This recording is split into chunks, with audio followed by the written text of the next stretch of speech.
आता यांचा खुर्ची जे मराठ्यांनी बी आता पक्क ठरवले, खुर्ची यांना ठेवायची नाही, जे होईल ते होईल, पण खुर्ची यांना ठेवायची. शंभूराज देसाई अगोदर असं म्हटले होते की अधिवेशन चालू आहे, नंतर म्हणजे इलेक्शन झालं, आम्हाला वेळ भेटला नाही. आता परत तुम्ही तारीख वाढून दिली होती, परंतु तुम्ही विश्वास नेहमी व्यक्त केला शंभूराज देसाईबद्दल. त्यांचं काही बोलणं झालं आहे का? तुमचं काही नाही नाही नाही, त्या विषयात काय बोलणं नाही, काय नाही. 1 महिना वाढून दिला आणि आज बी सांगतो, आजपासून आणखीन 29 तारीखपर्यंत वेळ दिला त्यांना. आम्ही मनानच दिला. त्याच्या आत सगळ्या सोयरीची अंमलबजावणी मराठा आणि कुणबी एकच 83 क्रमांकाला ही मागणी पहिल्या दिवसापासून आहे. त्याच्यावर आम्ही ठाम आहे. तोही शासन निर्णय करा. 2 विषय झाले, हैदराबादचं गॅजेट, सातारा संस्थानचं गॅजेट, बॉम्बे गव्हर्नमेंटचं गॅजेट लागू करा. हे झाले 3. चौथी सगळ्या सोयरीची अंमलबजावणी पण तुम्ही ती करायची. 2004चा जो JR आहे तो सुद्धा दुरुस्त करायचा आहे. सगळ्या सोयरीची अंमलबजावणी तर त्यांना ती करावीच लागणार आहे. ते तिच्यापासून तर आम्ही मागं हटतच नाहीत. आणि सरसकट गुन्हे आणि जे आमच्या 5-7 मागण्या आहेत ते त्यांना आम्ही लिहून दिलेल्या आहेत. याच्या अगोदर निवेदन देऊ कादारलो होता आम्ही त्यांना. गुन्हे हे सरसकट आजपर्यंतचे मागं घ्यावे लागणार आहेत. आणखीन 29 तारखेपर्यंत बघा तुम्हाला होतं आहे का. 29 नंतर काय?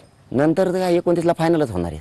ते तर आजच झालेलं आहे. आम्हाला कळून चुकलेलं ते देत नाहीत आणि त्यांनाही माहिती वाटतं द्यायचं नाही. ते फक्त झुलवत ठेवायला लागलेत. आणि आता मधल्या काळात जी वेळ आहे ह्या वेळेत बहुतेक ते ढकलतात की महाविकास आघाडीला म्हणतात बैठकीला या, महायुती म्हणते बैठकीला या. हे दोघं एकमेकावर फक्त रिळत येत का नाही का. आपण शेतात एखादी बैलगाडी घेऊन चाललो का, काही बैल नुसते रिळत असतात बघा आत. मग त्यांना शिवळावर रिळत येत, शिवळ मोडूस तर अशी सवय असते ते रिळायची. तसे महायुती रिळती त्यांच्यावर आणि महाविकास आघाडी रिळती त्यांच्यावर. यांना मध्ये काट्या लावा लागणार आहेत. पहिल्यांदा मग बैल ठेप्याला आणायचे असले ना, मध्ये असे काट्याच्या हे असायचे बघा. हां, काट्याचे असे ते पोत्याचा तुकडा घ्यायचा, त्यात मोठाले काटे खोसायचे असे. आणि ते इकून लावले का मग ते खांद्यात घुसत येते, इकडे घुसत, मग सरळ चालवतो असं.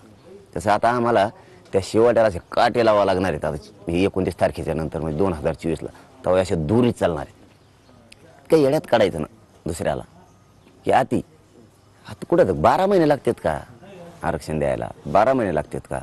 मराठ्यात प्रचंड चीड यांच्याविषयी, आता प्रचंड राग आहे. ती खतखत आता बाहेरच पडणार. येड्यातल्या येड्याला सुद्धा कळण फसवायला लागले.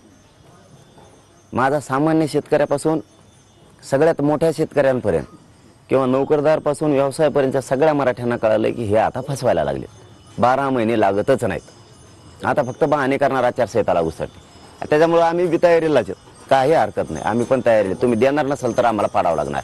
राजकीय भाषा करावंच लागेल ना. तुम्ही जर आरक्षण देणार नसलात तर भाषा कोणची वापरावं? तीच भाषा आहे. मग आता तुमच्या खुर्ची जीव आहे, आमचं आरक्षणात. तुम्ही आमचं आरक्षण मिळून देणार, आम्ही तुमची खुर्ची मिळून देणार नाही. हे पक्क झालेलं आहे. तरी बघा 29 तारखेपर्यंत जुळतंय का तुम्हाला?